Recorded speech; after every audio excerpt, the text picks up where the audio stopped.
प्यारे बच्चों, आप सभी का हार्दिक स्वागत है सिलेक्शन हब के यूट्यूब चैनल पर। जैसा कि आप सबको पता है, एसएससी जीडी के सभी प्रीवियस ईयर क्वेश्चंस का सॉल्यूशन यहां पर आपको कराया जा रहा है। 2018 में मैथ्स की आपको एक क्लास दी जा चुकी है और आज से आपको 2021 के जो मैथ, रीजनिंग, हिंदी और जीएस के 62 शिफ्ट हुए थे, उनका विस्तृत रूप से हल कराया जाएगा।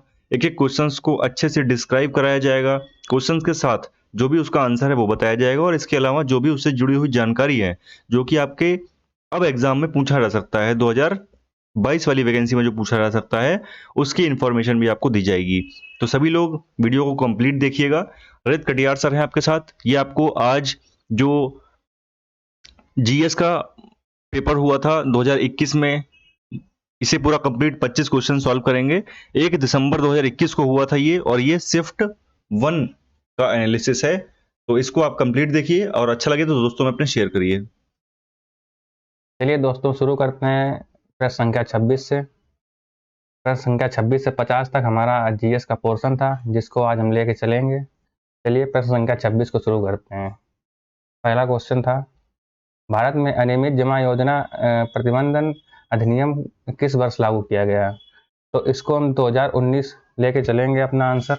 प्रतिबंधित जमा योजना के इस अधिनियम की जरूरत हमें इसलिए पड़ी क्योंकि बहुत सी ऐसी कंपनियां थीं जो भारी ब्याज का लालच देकर आम इंसानों का पैसा ऐंठ लेती थीं और बाद में उसको रिटर्न भी नहीं करती थीं। चलिए दूसरा क्वेश्चन की तरफ चलते हैं। चलो दूसरा क्वेश्चन, जो क्वेश्चन नंबर 27 है। क्वेश्चन नंबर 27 को देखते हैं। इसमें देखिए, निम्नलिखित में से किस मंत्रालय ने सितंबर 2021 में शिक्षक पर्व का आयोजन किया? तो जैसा कि शिक्षक पर्व लिखा है तो शिक्षा मंत्रालय ही होगा। शिक्षा मंत्रालय के बारे में थोड़ी जानकारी ले लेते हैं। अभी वर्तमान में शिक्षा मंत्री जो हमारे हैं वो धर्मेंद्र प्रधान हैं। धर्मेंद्र प्रधान। इसके साथ में ये हमारे स्किल मंत्री भी हैं। अब थोड़ा ये जो बी सी डी ऑप्शन है, इनको भी देख के हम चलते हैं। तो युवा कार्यक्रम एवं खेल मंत्री जो है अनुराग ठाकुर हैं। अनुराग ठाकुर।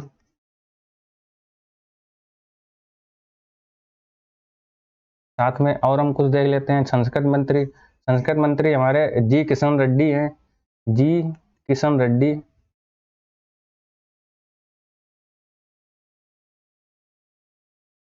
रेड्डी जो कि तेलंगाना के सिकंदराबाद से सांसद हैं। और श्रम एवं रोजगार मंत्री के बारे में भी देख लेते हैं। श्रम एवं रोजगार मंत्रालय जो है वो भूपेंद्र यादव के साथ में है। भूपेंद्र यादव। भूपेंद्र यादव के पास में है। अब शिक्षा मंत्रालय का थोड़ी जानकारी हम थोड़ा स्टैटिक भी लेके चलते हैं अपने साथ में। शिक्षा मंत्रालय के अनुसार एक नया एजुकेशन पॉलिसी आया है जिसको NEP 2020 के रूप में हमें देखने को मिलता है। उस समय 2020 में जो हमारे शिक्षा मंत्री थे, जिनके कार्यकाल में ये नई एजुकेशन पॉलिसी आई है, इसको हम वो थे रमेश पोखरियाल निशंक।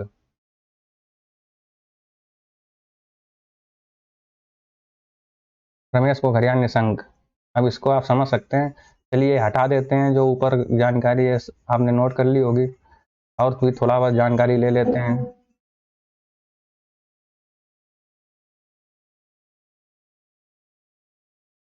अब नई एजुकेशन पॉलिसी के बारे में थोड़ा जानकारी और ले लेते हैं, क्योंकि ये क्वेश्चन इंपॉर्टेंट हो जाता है। NEP 2020 के अनुसार आइए देखते हैं। NEP 2020 जो है उसमें भारत सरकार का शिक्षा मंत्रालय लगभग 14,000 पीएम श्री स्कूल खोलेगा, जो 5+3 के अनुसार चलेंगे। NEP को लागू करने वाला पहला राज्य जहां NEP लागू हुई थी वो कर्नाटक था। ठीक है, चलिए आगे देखते हैं नेक्स्ट क्वेश्चन की तरफ। नेक्स्ट क्वेश्चन है कि दिल्ली सल्तनत में सैन्य कमांडरों को सौंपी गई प्रादेशिक इकाइयों को किस रूप में जाना जाता था? तो दिल्ली सल्तनत के बारे में थोड़ी जानकारी ले लेते हैं। जैसा कि दिल्ली सल्तनत के बारे में जानकारी हमें मिलती है, दिल्ली सल्तनत की स्थापना कुतुबुद्दीन ऐबक ने की थी। कुतुबुद्दीन ऐबक ने की थी। 1206 से 1210 तक ये शासन में रहा। 1210 में शासन में रहा। ये मोहम्मद गोरी का गुलाम था। ये बात हमें सबको पता होनी चाहिए। अब 1210 में इल्तुतमिश इसका जो दामाद था वो भी गुलामों का गुलाम कहा जाता है, क्योंकि वो कुतुबुद्दीन ऐबक का गुलाम था और कुतुबुद्दीन ऐबक ने अपनी लड़की की शादी इल्तुतमिश के साथ में करा दी थी। तो इल्तुतमिश ने ही इक्ता व्यवस्था को लागू किया था। इक्ता व्यवस्था में सैनिकों को वेतन दिया जाता था। ठीक है। और एक चीज और हम ध्यान लेके चलें कि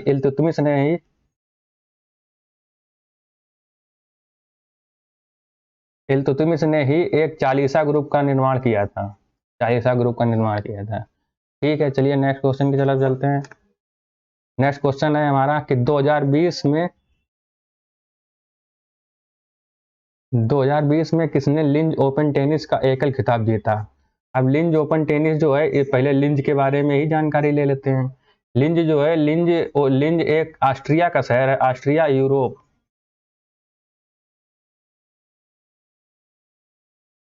ऑस्ट्रिया का शहर है जो कि यूरोप में एक देश है। ऑस्ट्रिया और ऑस्ट्रेलिया में बिल्कुल कंफ्यूजन मत कीजिएगा, क्योंकि जो ऑस्ट्रेलिया है, ऑस्ट्रेलिया ये एक महाद्वीप है और एक देश भी है। इसकी राजधानी कैनबरा है, जहाँ पे T20 विश्व कप भी चल रहा है इस टाइम पे। और ऑस्ट्रिया की राजधानी जो है वो वियना है। और ऑस्ट्रिया की जो मुद्रा है, ऑस्ट्रिया की मुद्रा है फॉरिंट। ठीक है, ये भी एक क्वेश्चन अभी पिछले पिछले जो अभी हुआ है, क्या नाम, UPSSC का PT एग्जाम, उसमें ये क्वेश्चन पूछा गया था फर्स्ट शिफ्ट में 15 तारीख की। चलिए देखते हैं। अब इसमें लिंज ओपन का हम क्वेश्चन देखते हैं। लिंज ओपन जो है आर्याना सबलेका ने जीता है। आर्याना सबलेका जो है ये बेलारूस की हैं। बेलारूस को थोड़ा देख लेते हैं, बेलारूस के बारे में भी, क्योंकि बेलारूस रूस का सहयोगी है और इस टाइम पे रूस और बेलारूस पे कई सारे प्रतिबंध लगाए गए हैं। बेलारूस की राजधानी मिन्स्क है। मिन्स्क, ये चीज याद रखिए। चलिए नेक्स्ट क्वेश्चन की तरफ चलते हैं। नेक्स्ट क्वेश्चन नंबर 30 है। 30 क्वेश्चन नंबर में कहा गया है कि निम्नलिखित में से कृष्णा नदी की एक सहायक नदी है। कृष्णा नदी की एक सहायक नदी के बारे में यहाँ पे पूछा गया हमसे। अब कृष्णा नदी के बारे में थोड़ा देख लेते हैं। कृष्णा नदी को जो है, कृष्णा नदी ये महाबलेश्वर प्लेटू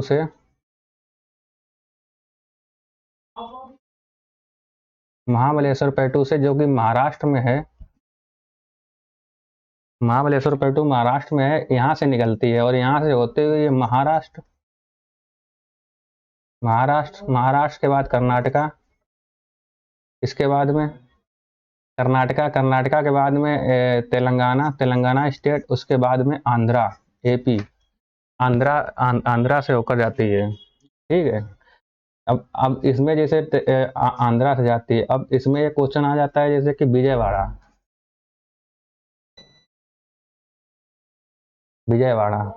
नगर जो है वो कृष्णा नदी के किनारे बसा हुआ है। ठीक है।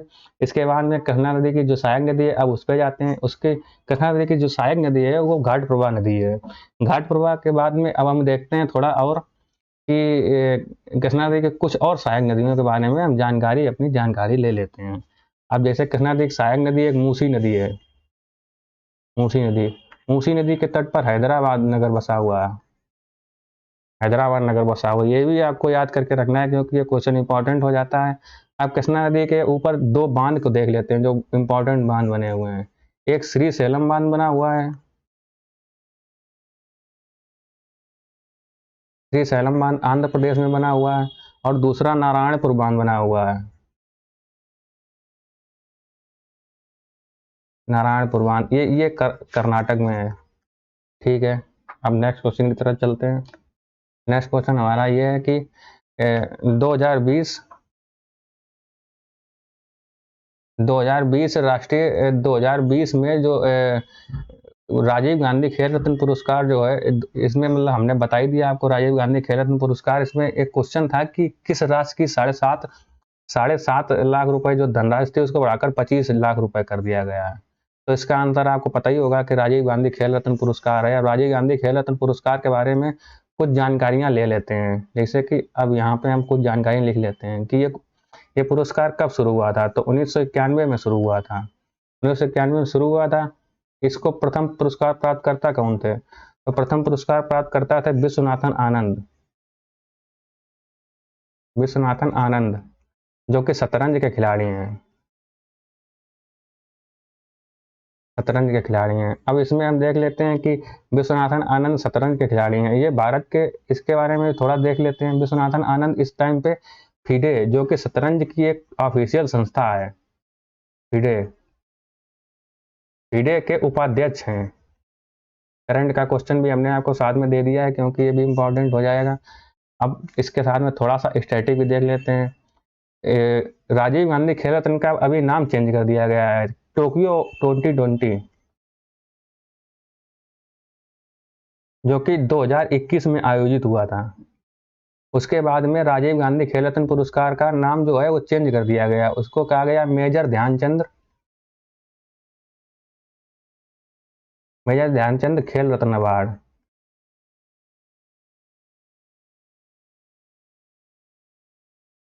दो 2021 से ये चालू किया गया है।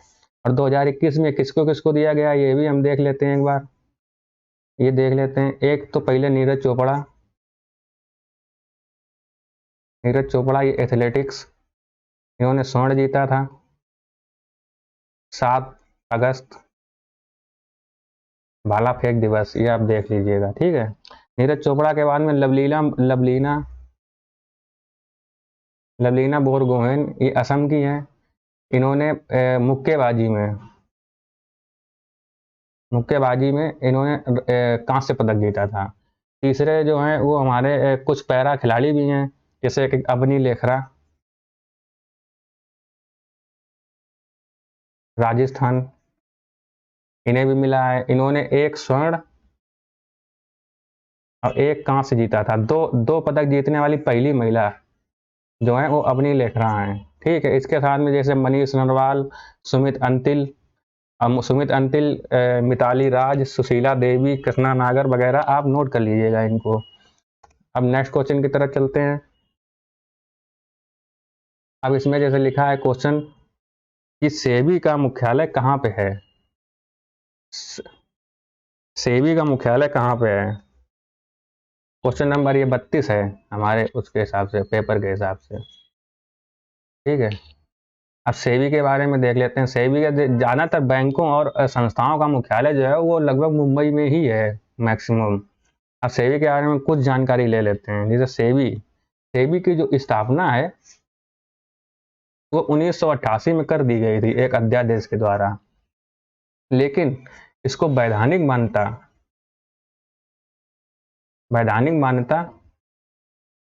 1992 में प्राप्त हुई, ठीक है। अब सेबी के बारे में इतनी जानकारी काफ़ी है आपकी। और ये इसमें थोड़ा ये भी जान लीजिए कि ये जो नेशनल स्टॉक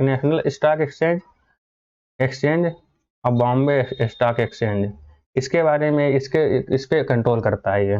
चलिए ठीक है, आगे देखते हैं नेक्स्ट क्वेश्चन।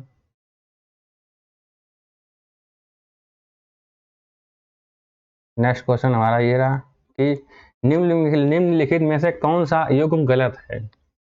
अब इसमें हम ऑप्शन को देखेंगे और फिर बाद में आंसर लगाएंगे। जैसे पहला आंसर है, पहला ऑप्शन है अहोम राजवंश। अहोम राजवंश जो है असम का था। दूसरा ऑप्शन देखते हैं गणपति राजवंश, गजपति राजवंश उड़ीसा। तीसरा ऑप्शन देखते हैं सरकी राजवंश पंजाब। और चौथा मेवाड़ राजस्थान। तो इसमें इसके हिसाब से हम चलो ऑप्शन लगाते हैं। अहोम राजवंश असम, ये भी सही है। गजपति राजवंश उड़ीसा, ये भी सही है। सरकी राजवंश पंजाब, ये गलत है। मेवाड़, ये भी सही है। ये सरकी राजवंश ये यहाँ पंजाब में ना होकर जौनपुर में था।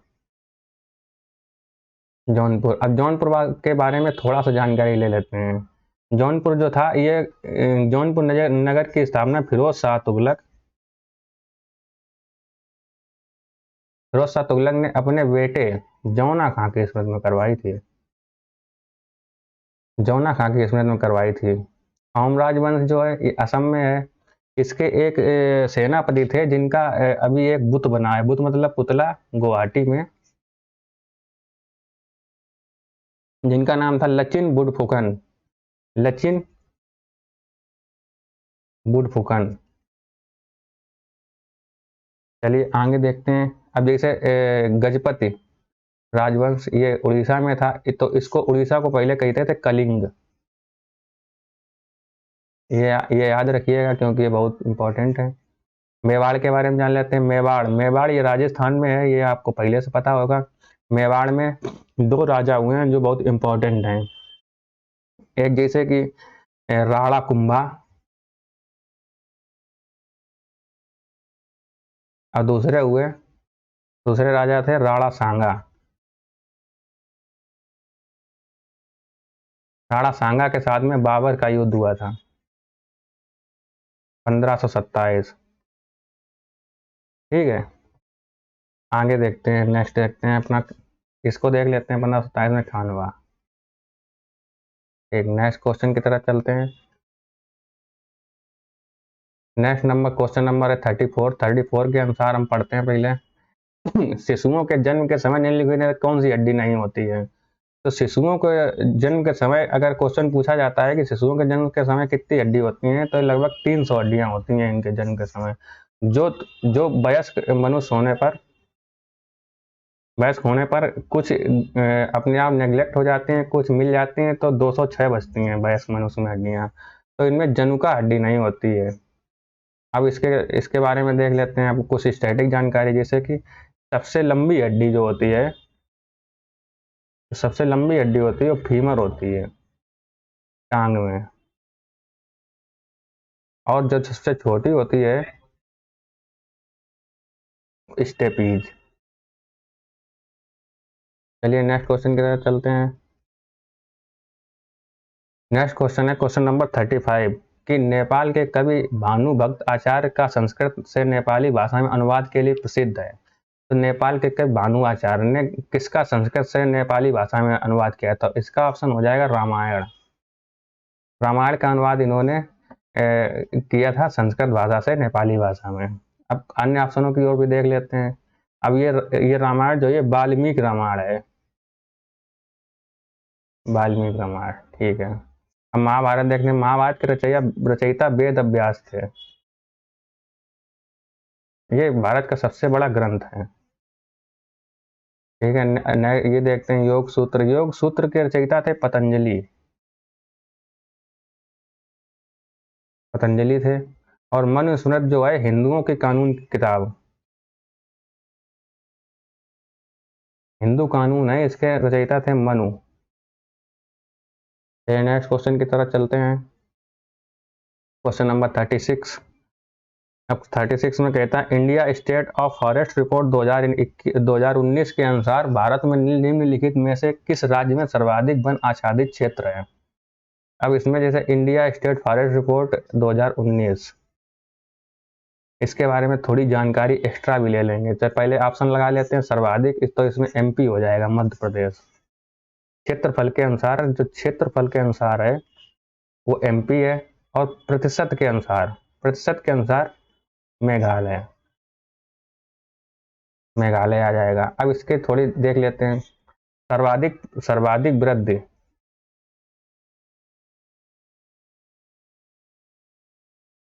वृद्धि, जो है आंध्र प्रदेश में। ये वाला ऑप्शन हमारा जो है सर्वाधिक वृद्धि आंध्र प्रदेश में हुई थी। और जो वन प्रतिशत होना चाहिए, पूरे का 33% होना चाहिए, लेकिन भारत में जो है लगभग 24% है। तो हमें इसे बढ़ाने की जरूरत है। चलिए नेक्स्ट क्वेश्चन की तरफ चलते हैं। क्वेश्चन नंबर 37 में देखते हैं कि कौन सा फूल रात में खिलता है? तो रात में खिलने वाले फूल के बारे में पूछा गया है। ये लगभग बायो का क्वेश्चन है। इसमें जो है ए ऑप्शन हमारा सही होगा, एंजल ट्रम्पेट जो है वो रात में खिलता है। बायो का क्वेश्चन है, एकदम स्टैटिक टाइप क्वेश्चन, इसमें कुछ डिस्क्राइब करने वाली चीज नहीं है। चलिए क्वेश्चन नंबर 38 को देखते हैं। 38 में पूछा गया निम्नलिखित में से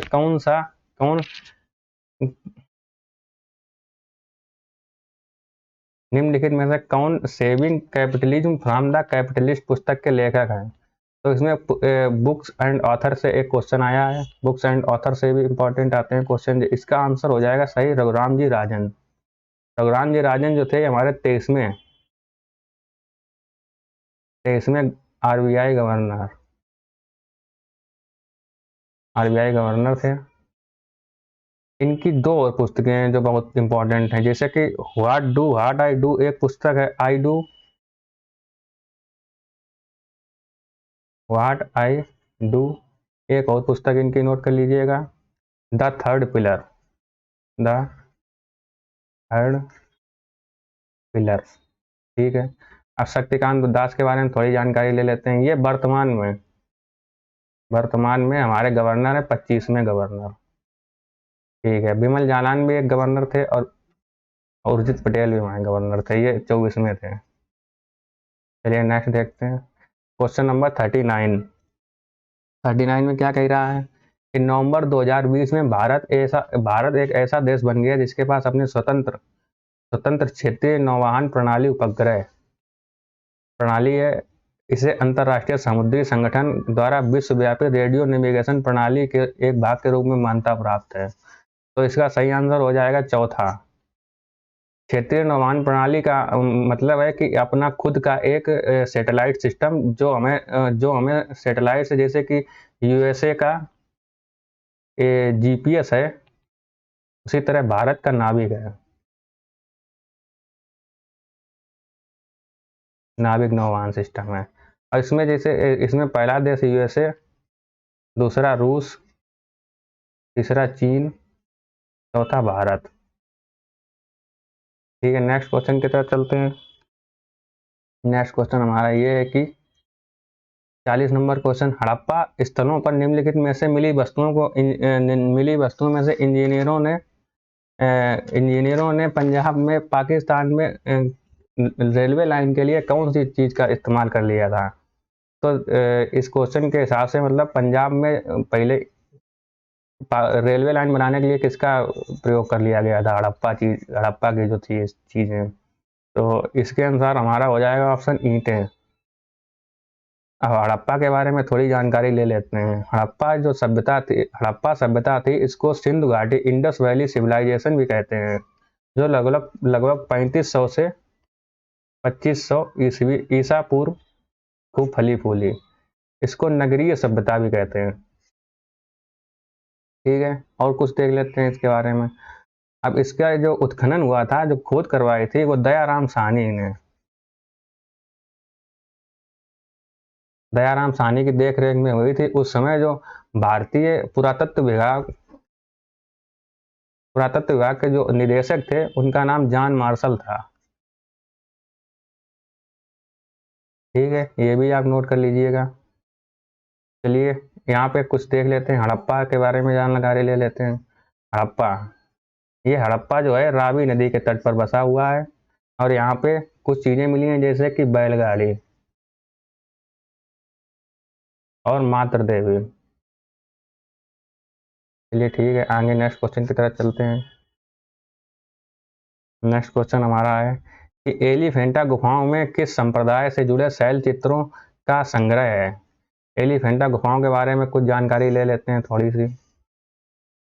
एलिफेंटा गुफाएं, जैसे एलिफेंटा की जो गुफाएं हैं, ये महाराष्ट्र के मुंबई मुंबई से लगभग 10 किलोमीटर दूर एक समुद्र में बसी हुई हैं, मतलब समुद्र में बनाई गई हैं। इसमें लगभग 33 गुफाएं हैं, जिसमें शैव धर्म शैव धर्म का मतलब प्रचार प्रसार किया गया है। तो इसके अनुसार ऑप्शन के अनुसार हो जाएगा ये शिव। और एलिफेंटा गुफाओं को राष्ट्रकूट वंश के राजाओं ने बनवाया था। चलिए नेक्स्ट क्वेश्चन की तरफ चलते हैं। नेक्स्ट क्वेश्चन है कि लोकप्रिय नृत्य लाहो किस भारतीय राज्य में होता है। तो इसमें ऑप्शन हो जाएगा मेघालय। मेघालय के बारे में थोड़ी जानकारी ले लेते हैं। मेघालय, यहाँ के सीएम जो हैं वो कोनराड संगमा हैं। कोनराड संगमा। और राज्यपाल हैं सत्यपाल मलिक। ठीक है। मेघालय की राजधानी शिलोंग। ठीक। मेघालय में 3 पहाड़ियाँ पाई जाती हैं, गारो, खासी, जयंतिया। और मेघालय में सबसे ज़्यादा वर्षा वाला एक स्थल मासिनराम और चेरापूंजी स्थित है। मेघालय में कुछ राष्ट्रीय उद्यान भी स्थित हैं, जैसे बाल फकरम नौकरे के जैसे राष्ट्रीय उद्यान भी स्थित हैं। चलिए नेक्स्ट आगे बढ़ते हैं। क्वेश्चन है ऑपरेशन थंडरबर्ड। ऑपरेशन थंडर निम्नलिखित में से किससे संबंधित है? ऑपरेशन थंडर के बारे में थोड़ा देख लेते हैं। ऑपरेशन थंडर ये पर्यावरण अपराधों के खिलाफ कार्रवाई के लिए बनाया गया था। अब इसमें कुछ स्टडी भी देख लेते हैं, जैसे कि अभी स्कॉटलैंड में अभी एक हुआ था कोप 26, conference of party 26 Glasgow. Scotland की राजधानी है ग्लासगो। कोप 26 हुआ था, उसमें मोदी जी ने पंच अमृत का एक सूत्र दिया था। उन्हीं पंच अमृतों में से मोदी जी ने कहा था कि भारत जो है 2070 तक नेट जीरो कार्बन उत्सर्जक देश बन जाएगा। और इसी के का नेक्स्ट सम्मेलन जो हो रहा है कॉन्फ्रेंस ऑफ पार्टी 27, ये मिस्र में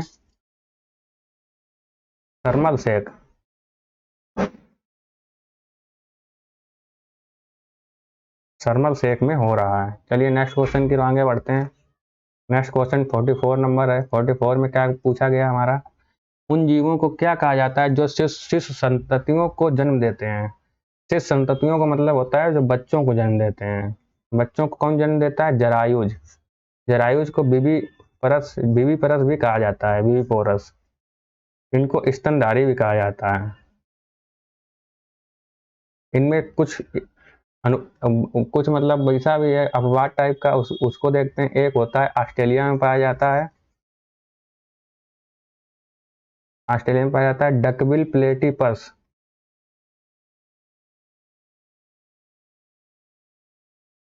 और दूसरा होता है चीटी4। ये अंडों को जन्म देते हैं लेकिन होते स्तनधारी हैं। चलिए नेक्स्ट क्वेश्चन की तरफ चलते हैं। नेक्स्ट क्वेश्चन हमारा ये है 45 नंबर क्वेश्चन कि bird games athlete of the year 2019 का मतलब विजेता कौन रहा है? Bird athlete games of the year का पुरस्कार किसको मिला है? तो इस क्वेश्चन के अनुसार हमारा ऑप्शन हो जाएगा रानी रामपाल, क्योंकि ये करंट का क्वेश्चन है, 2019 का क्वेश्चन है, तो हम 2022 का भी लेके चलेंगे साथ में। 2022 में हॉकी, ये हमारी हॉकी कप्तान है ही पहले टोक्यो 2020 में। टोक्यो 2020 का आयोजन 2021 में हुआ था, ठीक है। अब 2022 में PR श्रीजेश, ये हमारे हॉकी गोलकीपर हैं जो कि केरल से हैं, केरल,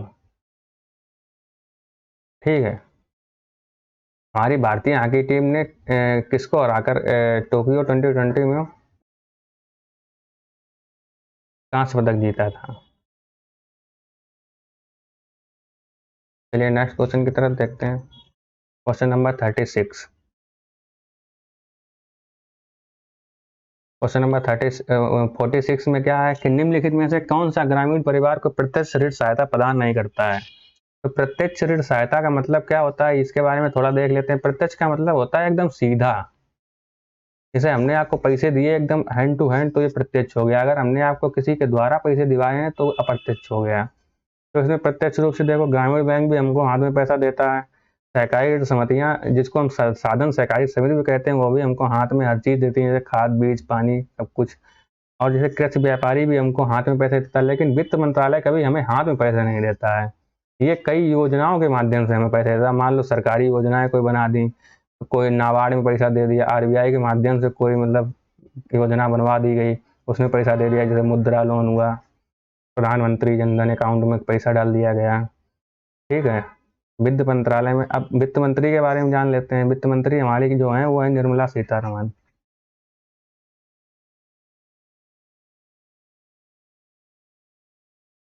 अब क्षेत्रीय ग्रामीण बैंकों के बारे में थोड़ा देख लेते हैं। क्षेत्रीय ग्रामीण बैंकों की स्थापना 1975 में हुई थी। ठीक है।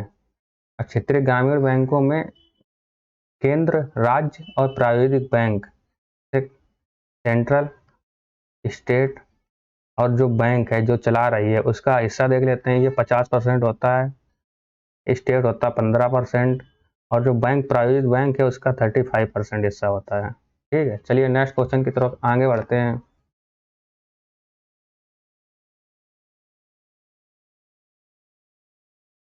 नेक्स्ट क्वेश्चन हमारा क्या है कि आंशिक परिसमितीय तटीय जल निकाय होता है जहां नदियां और जलधाराओं के मीठे पानी में महासागरों के खारे पानी का मिश्रण होता है।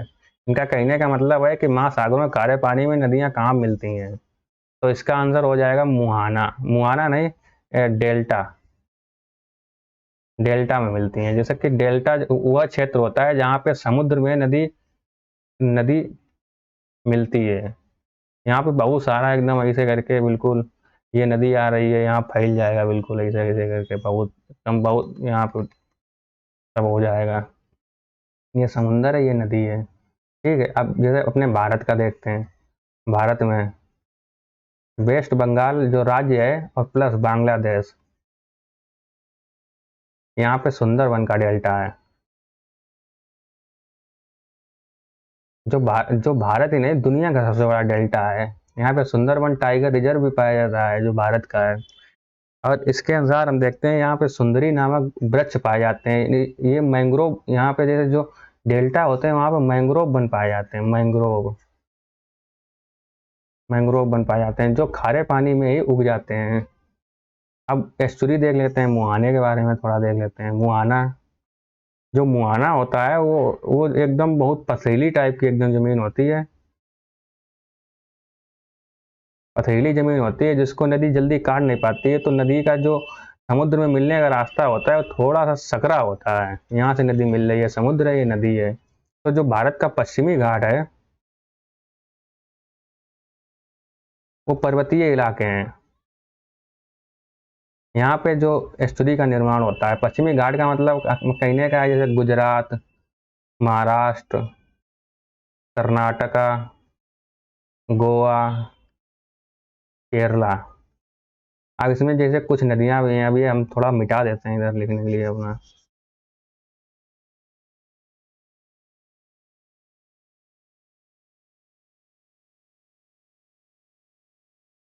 जैसे कि नर्मदा नदी, ताप्ती, माही, साबरमती, साबरमती, शरावती। शरावती नदी कर्नाटका में है। इस पे जोग जलप्रपात है। एक पेरियार नदी, केरला। चलिए नेक्स्ट क्वेश्चन की तरफ चलते हैं।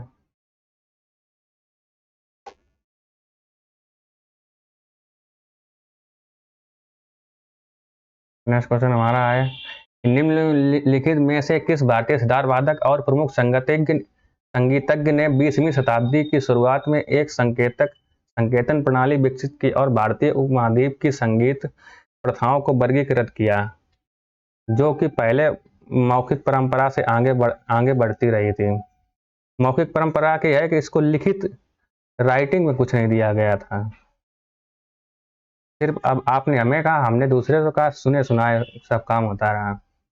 लेकिन इसको जो विष्णु नारायण भातखंडे हैं, इन्होंने इसका अनुमोदन किया था। फिर इसको मतलब कुछ स्क्रिप्ट टाइप में बना के दिया था। अब सितार वादक जैसे अभी जो रिसेंट करेंट का क्वेश्चन है उसमें एक क्वेश्चन याद कर लीजिएगा। अभी एक पुराने हमारे कश्मीर के सितार वादक थे, पंडित शिव प्रसाद शर्मा।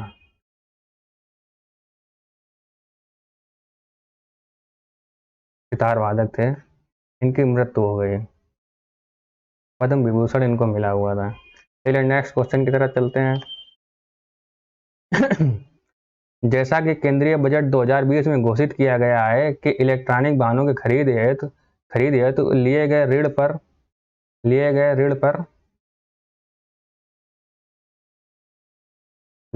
पर कितनी राशि का मतलब छूट का दावा किया जा सकता है। छूट मतलब सब्सिडी, सब्सिडी का कितना हमें मिल सकता है, तो इसमें 1.5 लाख हो जाएगा आंसर।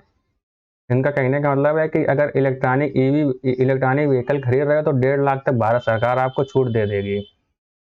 ठीक है। अब ये किस योजना के तहत देगी, तो ये फेम योजना है। फेम योजना, इसको भारी उद्योग मंत्रालय चलवाता है। भारी उद्योग मंत्रालय के जो मंत्री हैं महेंद्र नाथ पांडे हैं, चंदौली विधानसभा है इनकी। ठीक है, नेक्स्ट देखते हैं।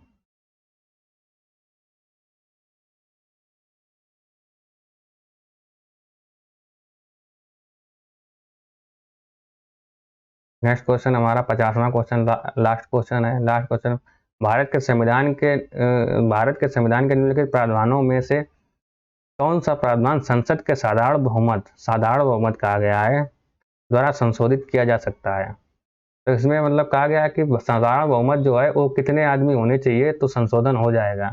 तो उसके अनुसार भारत में संसद की जो गणपूर्ति होती है, जिसको हम कोरम कहते हैं, वो पूरा हो जाए तो साधारण बहुमत को हम पारित करा सकते हैं। गणपूर्ति जो होती है संसद का कुल 1/10 भाग होना चाहिए, जिसे कुल संख्या जो है, कुल संख्या 550, उसका 10 भाग मतलब कि 55। जब 55 लोग होते हैं तभी सभापति कहेंगे कि अब कार्रवाई शुरू की जाए, उससे पहले नहीं कह सकते हैं। और जो विशेष संशोधन जो होता है वो आर्टिकल 368 के तहत किया जाता है, जो राज्यसभा लोकसभा दोनों में एक कुल का 1/3 से पास होना चाहिए। ठीक है। अब मौलिक अधिकार को देख लेते हैं। मौलिक अधिकार जो हैं वो हमारे तीसरी अनुसूची में दिए गए हैं, जो 12 से 35 तक हैं। चलिए ठीक है। अब हमारे यहाँ से 26 से 50 क्वेश्चन, हमारे यहाँ 26 से 50 क्वेश्चन पहले सेट के पूरे होते हैं, जो कि हमने थोड़ा सही से डिस्क्राइब भी कर दिया है। यदि आपको हमारे क्वेश्चन सही लगे हैं तो आप हमारे चैनल को सब्सक्राइब भी कर सकते हैं, लाइक भी कर सकते हैं और शेयर भी कर सकते हैं।